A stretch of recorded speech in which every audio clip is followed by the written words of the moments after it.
Good early morning, everyone, here on YouTube. It's Gord Causey, aka Gordy Canuck. Early Sunday morning, 6:13 a.m. on Sunday, 3rd of April. And I wanted to talk about how much better things are now in Ontario today in terms of hospitalization numbers as compared to where we were all the way back in January, this past January. So, not all the way back, just a few months ago. As everyone in Ontario knows, our province eliminated masking rules. They lifted a number of mandates back, and I don't remember the date exactly, but I believe it was on March 15th, give or take a day or two. And on that day, before that day, prior, back in January, for example, Ontario residents in just about every public setting, indoor public setting imaginable, a mask was required. There were gathering limits in place. Social gatherings in an indoor setting were capped at 10 people. Outdoor public settings was capped at 25. I just checked that. And of course, we had the passports were in place. So if you went to a bar, a restaurant, a sporting event, anything, I think, broadly speaking, that the government said was not essential, required a passport pretty much all the time. And those mandates, those rules were eased middle of March, and masks are still required in some indoor public settings, healthcare settings. I believe they're required.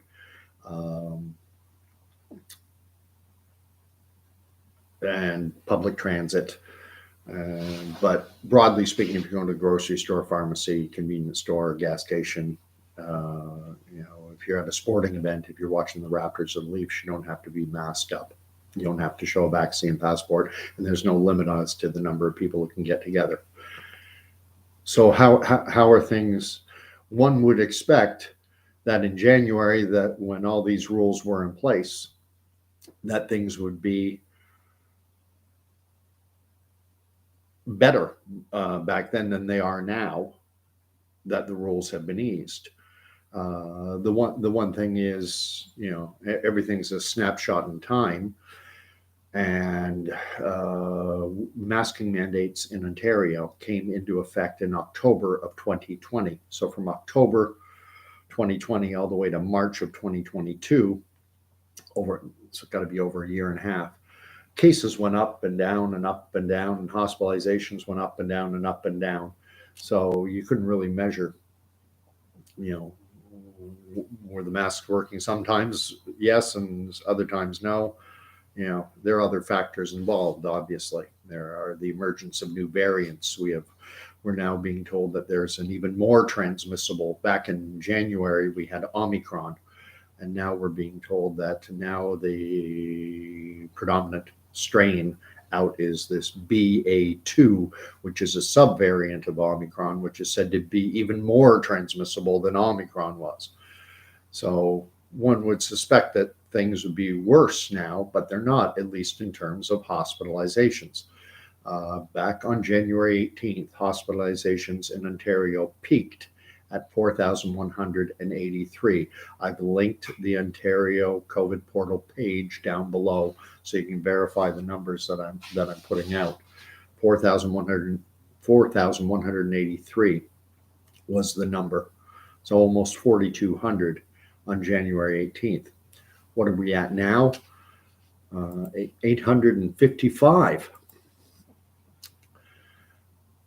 4,000, nearly 4,200, 850.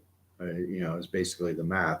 I worked it out. We're at 20% of what we were at back in January. And so this is a little bit on the counterintuitive side of things, because I believe that most people will think, okay, hospitalizations, we've got to do something to get the numbers down. because they ebbed down, and they got to around 500. But as this BA2 has taken hold, they've now started creeping back up, and now we're up to 855. We're still nowhere near as bad as things were back in January. So there's a tendency, I think, for people to say, well, we've got to do something. The numbers are going up. Well, they're not going up nearly as, they're nowhere near as bad as they were when all the mandates were in place. And so it's the old bromide of, fear. What it does is when people are scared, they want something done. I'm afraid, do something. And, gasoline on a fire, someone who is scared, frightened of fire, sees a liquid in a container, and they'll throw it on. Well, if it's not water, if it's gasoline you're throwing on, you've made things worse. Another frequent example used is someone who's panicked because they're drowning. You throw them an anchor, and in their panic, they don't take time to process things, don't take time to think, and they'll grab it. And probably get halfway down to the bottom of a lake or ocean or whatever before they realized, oh my God, I should let go of this thing. So why are things better now than they were in January when masking mandates were in place? And I want you to think back to March, April, May of 2020 when things had first started, and a number of people were screaming, yelling for masking mandates. They were convinced this would help. And the likes of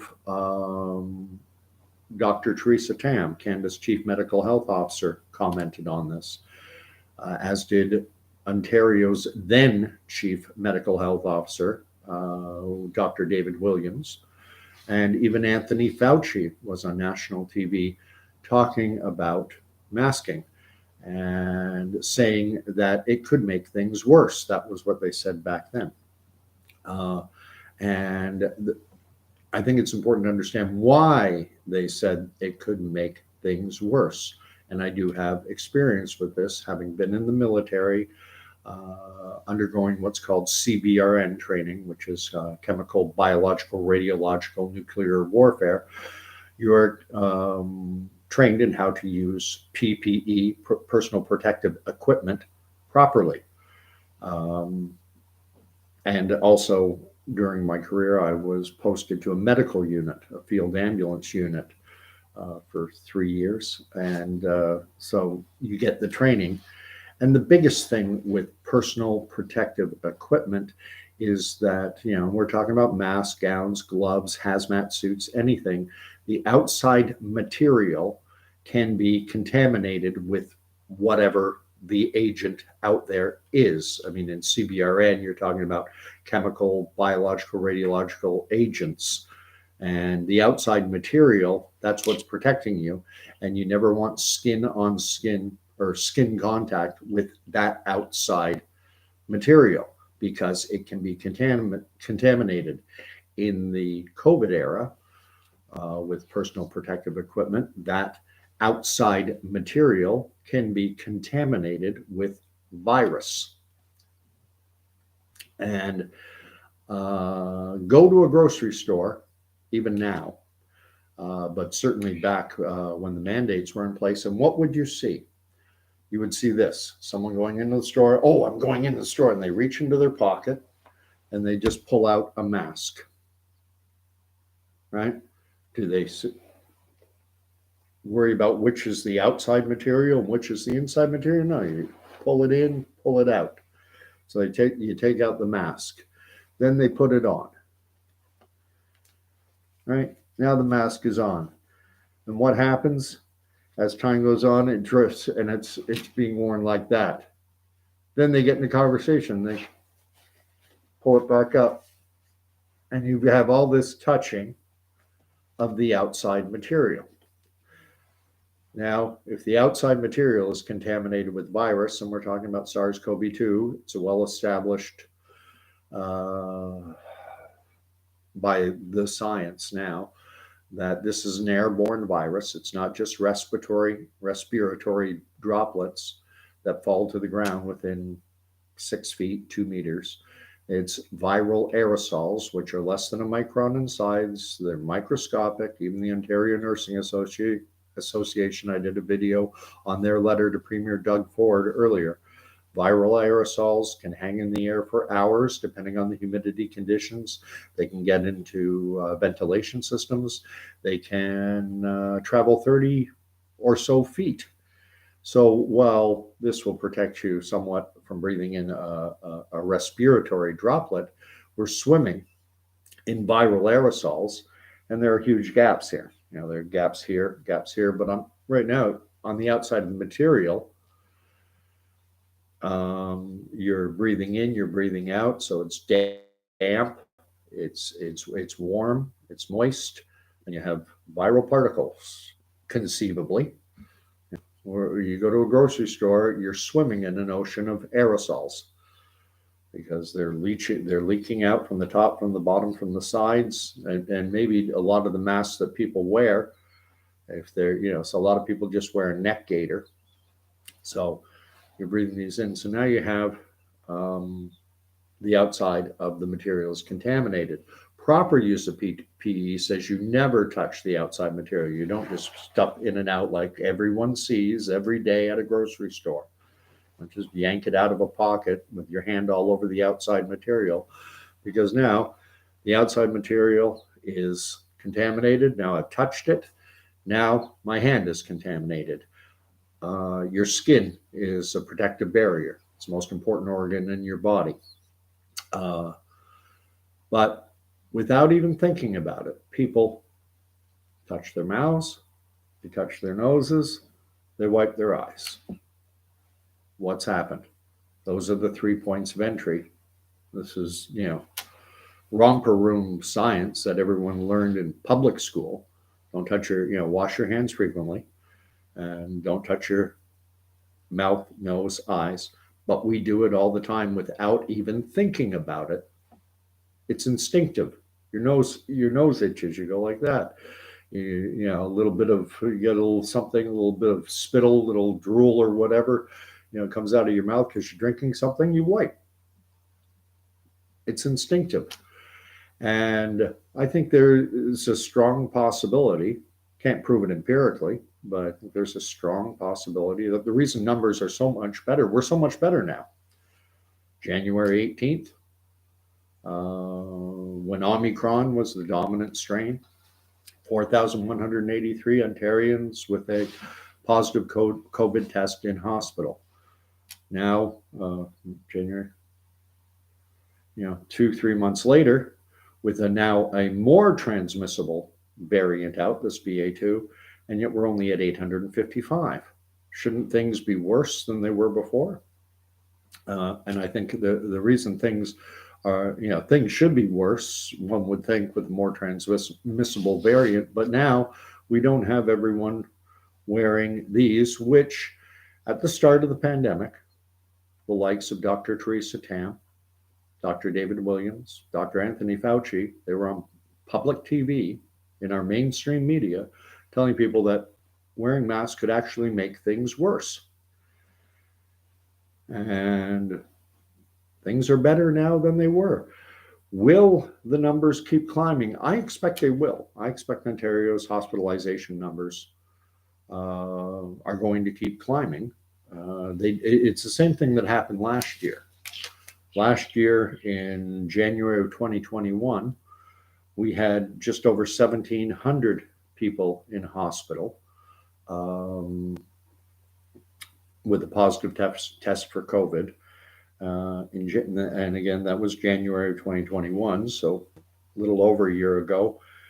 And then when April came around, the numbers went even higher. We went up to over 2,300. So last year, April was worse than January. So far in Ontario, April is looking better than January. We'll have to for things to get as bad as they were in January, we have to have nearly 5 times as many people in hospital as we do currently. So I do expect the numbers will climb because Aprils tend to be worse, or at least last year, April. And if you went back to 2020, in 2020, I don't have numbers for April. The hospitalization numbers in May of 2020 peaked at over 1,000, just over 1,000 people in hospital at the highest point during that wave. So, went from 1,000 to 1,700, 2,300, then January this past year, 4,100. So, I point this out simply because I know that as the numbers come up, it induces fear. Fear reduces the capacity for critical thought. And when you don't think critically, you can do things that actually make things worse. And like it or not, this is political. And, our governments are polling the population. And if a government thinks it can be reelected by bringing in mandates, they're going to do it because the currency they care most about is votes. They don't care about science or, it's winning an election. And we need to be smart. For what it's worth, for those who do believe in masks, I will say I do think there is a benefit if A, the right type is worn, and two, it obviously has to be worn properly. It's a tool is only as good as the person using it. Is a life preserver, is a flotation device an effective way to save someone from drowning? Yes, if it's worn properly. If you take a life jacket and tie it around your feet, not going to work too well. If you put it on properly over your head and do all the straps as per the directions, yes, it'll be probably darn near 100% effective. But if you tie it to your feet, efficacy is going to drop substantially. Will masks work?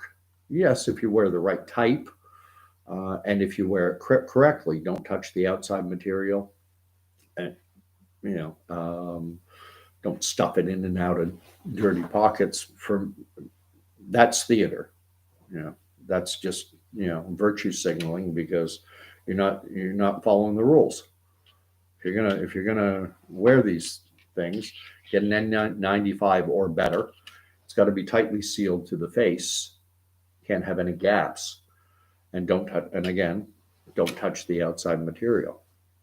Otherwise, as Theresa Tam, as Dr. Fauci, as Ontario's former chief medical officer of health said at the start, their opinion was that it could make things worse. They didn't say it would make things worse. They said it could make things worse. And the data we're seeing on hospitalizations in Ontario lends credence. It's a correlation, which doesn't prove causation, but it's a strong correlation. 4,183 in hospital at the peak in January, now 853 or 855. 855 today. And that's the most recent. Every day, Ontario, the page that I link below is updated, I believe, at 10:30. And as I suspect, those numbers, we have a more transmissible variant out now. So it should be expected.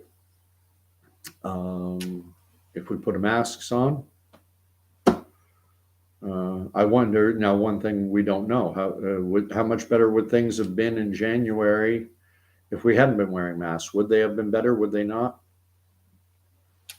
No way to prove it empirically, but we can look at January, look at April, and say, "Wow, things would have to get 5 times as bad as they are now just to get to where they were back in January." So things are going well. All right, be well. Happy Sunday morning. And if you like this, give me a thumb. If you want to subscribe. I do these periodically. And if you want to share it out, you're more than welcome, because if I wanted to keep my opinion to myself, obviously it would not be on YouTube. So I'll wish you all a very happy Sunday. God bless. Be safe. And get out and enjoy the warm spring weather. All right. Bye now.